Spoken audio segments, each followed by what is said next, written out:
Queridos amigos, soy el Padre Ángel Espinosa Los Monteros y estamos en las vísperas de Cristo Rey. Quisiera comentar con ustedes un detalle del Evangelio que a veces pasa desapercibido. Muy poca gente realmente ha encontrado este detalle. Yo lo encontré gracias a un gran sacerdote, José Luis Martín Descalzo, quien murió ya quizás hace unos 30 años, grande escritor.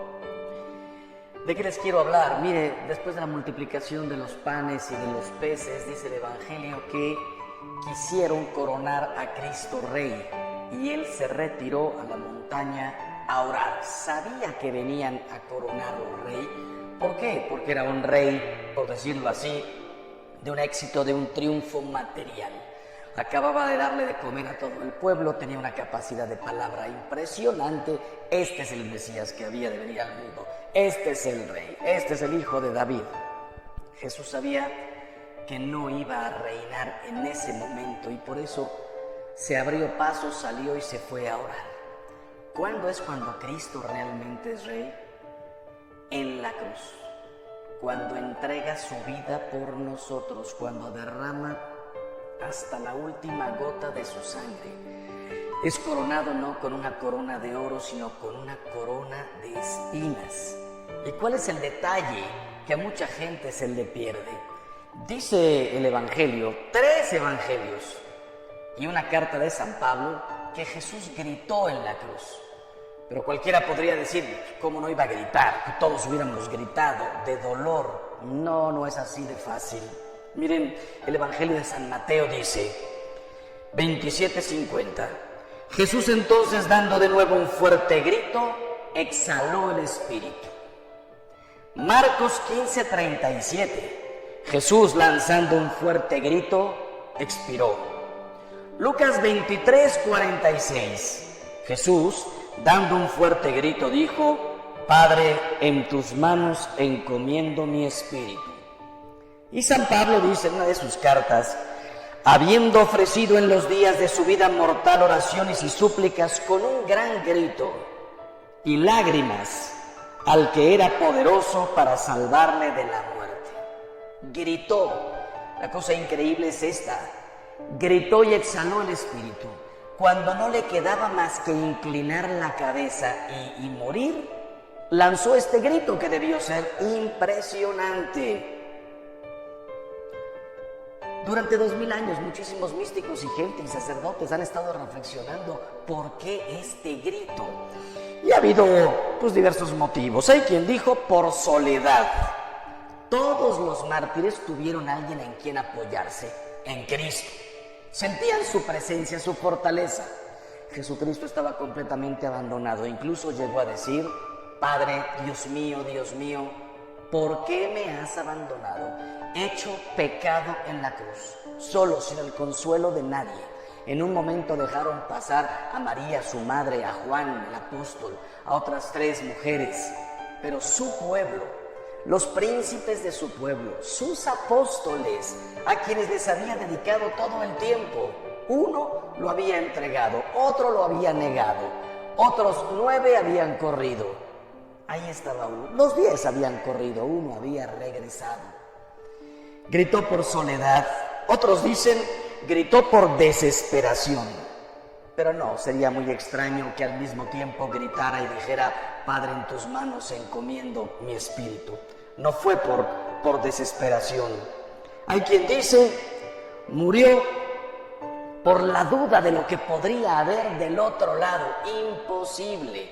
Yo soy el pan vivo que ha bajado del cielo. Era el único que había venido desde el otro lado. Él sabía perfectamente que solo cruzar la puerta le esperaba a su Padre y millones de ángeles para festejar el triunfo de la vida, del amor, de la obediencia, de la humildad. Y entonces, ¿por qué gritó? Hay quien dice, por el dolor físico. Parecería lo más creíble, pero ¿has pensado que en Getsemaní, cuando sudó gran sangre, cuando se le abrieron los poros, en la desesperación no desesperación, en el miedo tremendo, tengo miedo hasta el punto de morir. Padre, si es posible que pase de mí este cáliz, pero que no sea como yo quiero, sino como quieres tú. No gritó en Getsemaní. Cuando ya lo tenían preso, la golpiza que le fueron dando de camino de Getsemaní al encuentro con el Sanedrín. Dice el Evangelio de San Juan que uno se adelantó y le dio una bofetada a Jesús.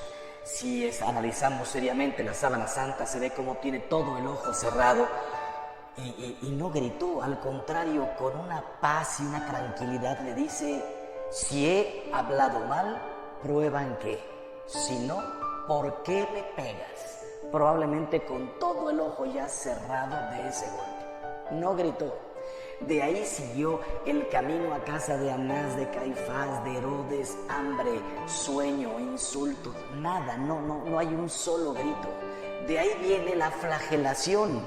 Eran 40 golpes menos 1, 39. Sabemos por la sábana santa que con Jesús no hubo ninguna piedad, no hubo límite de golpes. Además, los látigos romanos terminaban en 3 puntas, a veces la terminación era metal, a veces era un hueso de animal. ¿Cómo le abrieron la carne? Algunos pedacitos se los arrancaron, como manso cordero iba a ser degollado. No se oye un solo grito en la flagelación. Podría perfectamente decir ahí: Jesús gritaba y nadie se apiadaba de él. No gritó. Después de la brutal flagelación, la coronación de espinas, nadie las contó, no sabemos si fueron 30, 50, 100, 200. Conocemos el tamaño del tipo de espina, una cosa de este tamaño. ¿Te imaginas entrando en su cuero cabelludo, en el cráneo? No gritó. Dice el Evangelio que vinieron a golpearlo con bastones, a escupirle y a burlarse de él. ¿Te imaginas cada bastonazo encima de la corona de espinas, hincando las espinas en la carne? No gritó. No gritó. Después de la coronación de espinas, le pusieron la cruz en los hombros. Lo hicieron caminar, volvemos a decir, el hambre, el calor, la sed, más las espaldas rotas. Le pusieron una túnica, lo hicieron caminar, le molestaba incluso la ropa. Dice la tradición que cayó 3 veces, pudieron ser más. Piensa en las rodillas, piensa en la cruz sobre el hombro. No gritó. Cuando llega a la cima del Gólgota, él mismo se acuesta sobre la cruz, piensa en la penetración de cada uno de los clavos, una mano, la otra mano, un pie, el segundo pie sobrepuesto sobre el otro pie. No hay un solo grito ante los martillazos. Cuando levantaron la cruz y su carne golpeó el madero abrupto, lleno, por decirlo así, de costras. ¡Qué dolor! Y no hay un grito. 3 horas colgado en la cruz y nos da las 7 palabras, nos entrega a su madre. Dice: tengo sed, se encomienda a su padre, ni un grito. Y cuando faltaban solamente 1 segundo para morir, dando un fuerte grito, expiró. ¿Por qué gritó? No fue del dolor físico.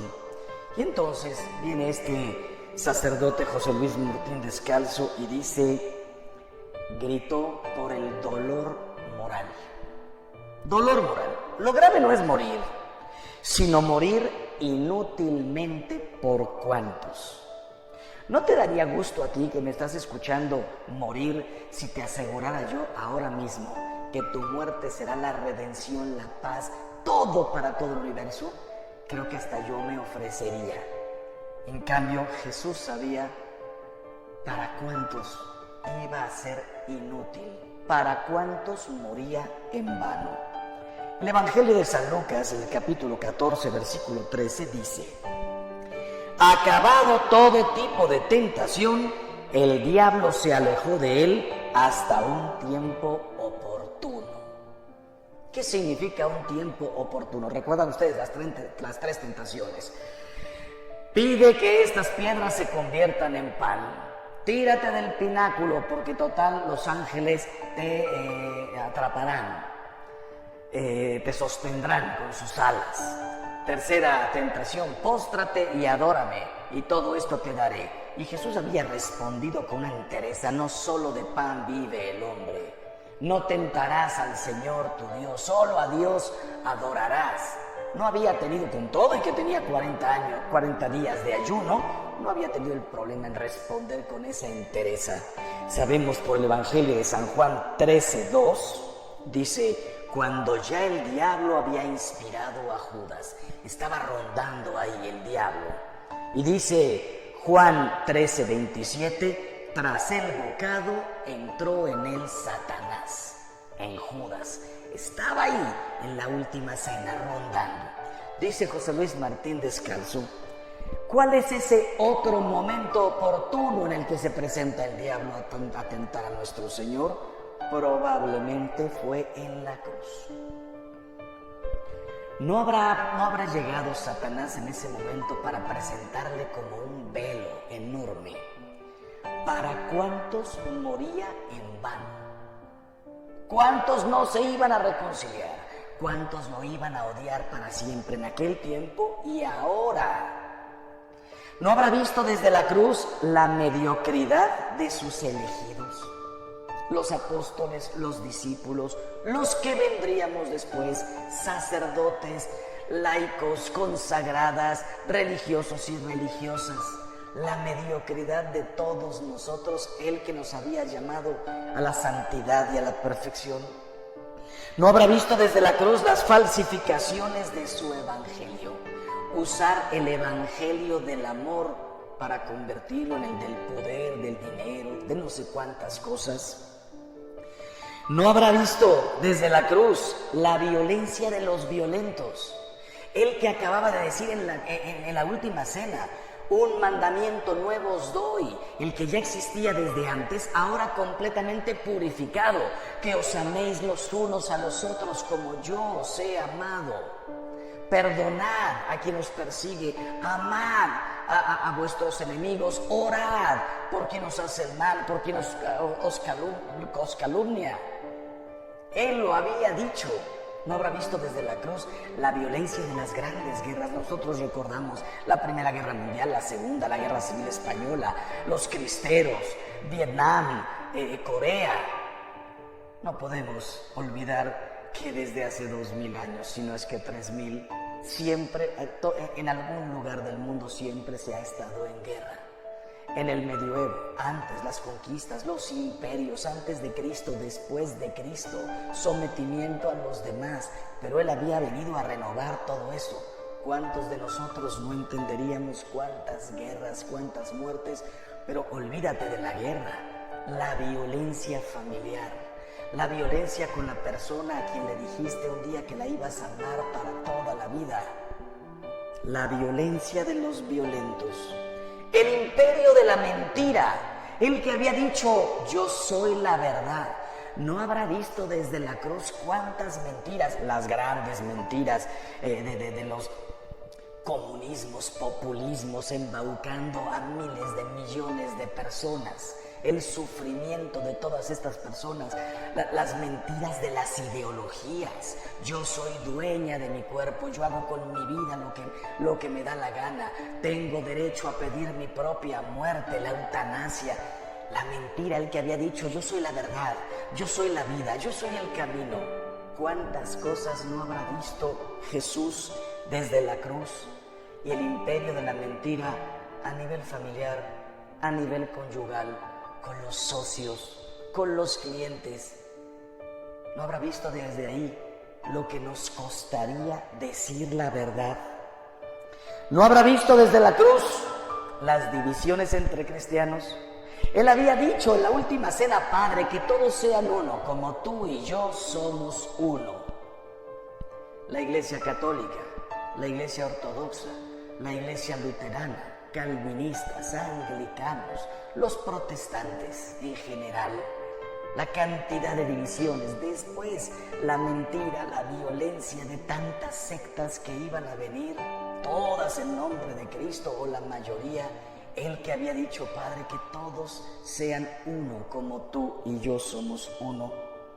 ¿No habrá visto desde ahí las risas de los listos de este mundo, los que se han ido del mundo sin pagar lo que hicieron, los que se burlaron de los demás, los embaucadores, los reyes de la mentira, los que nos engañaron, los que nos despojaron, las risas de los listos, porque se les dio más y nunca comprendieron que eran simplemente administradores de todos sus talentos, los que aprovecharon sus talentos para burlarse, reírse y aprovecharse de los demás. La carne vendida en los mercados de la noche, el que le había dicho a la Magdalena, vete y no peques más, ¿quién te condena?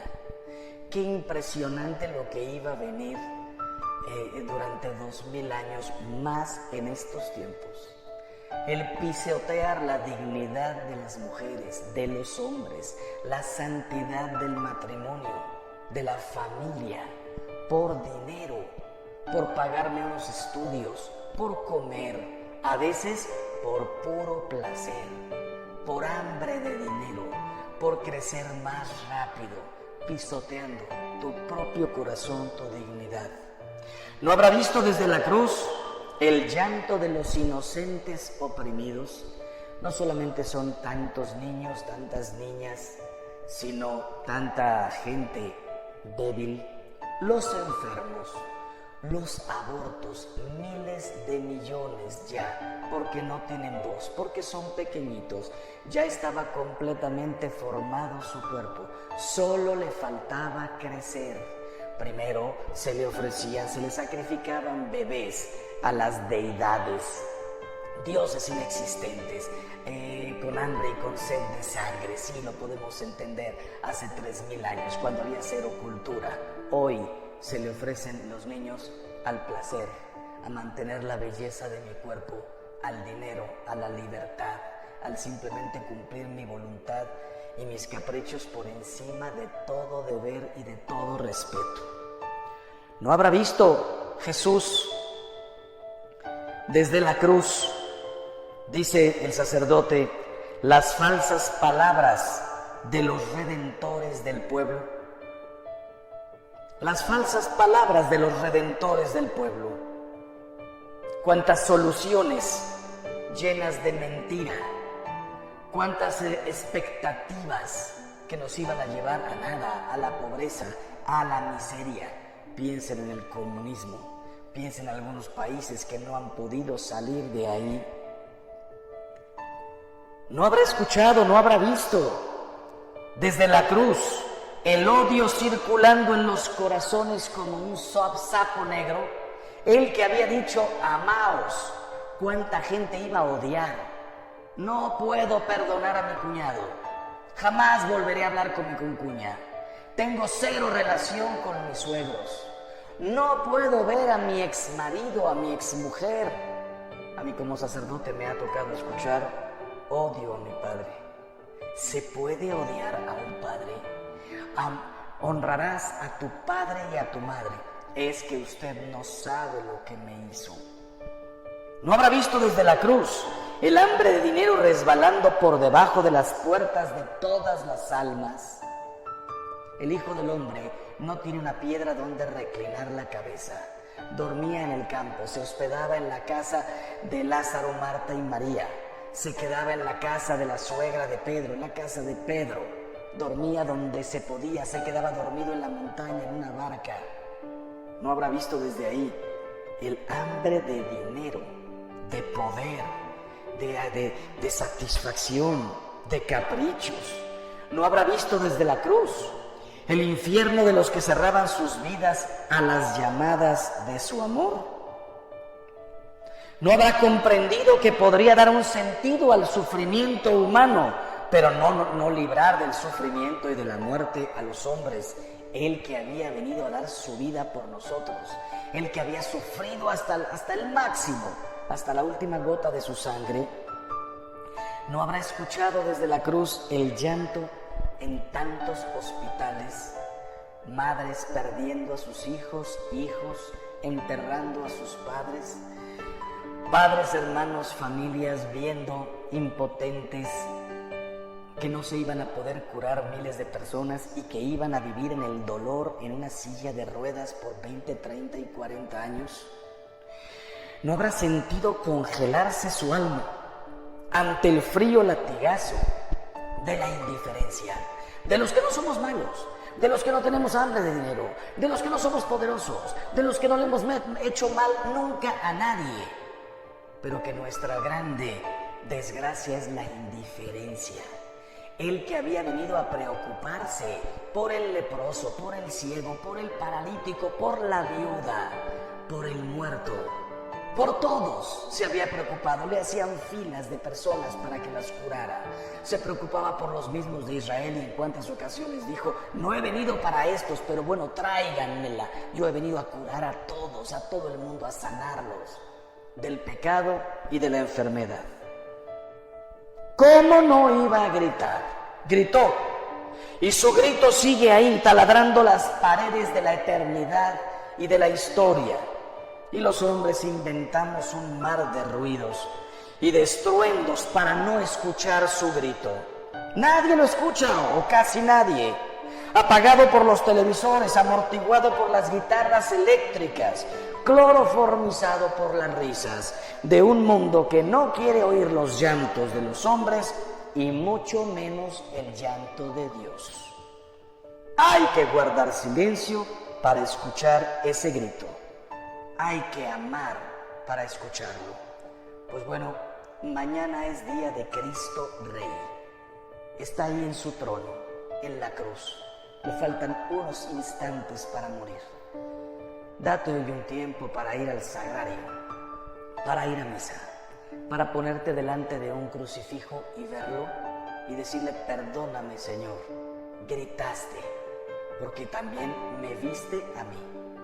Dame la gracia, la fe, la esperanza, el amor para ponerme de pie y no ser más indiferente ante tu dolor y hacer todo lo que pueda por tu iglesia, por las almas, por los hombres, mis hermanos, en definitiva, por ti, que eres la cabeza del cuerpo místico.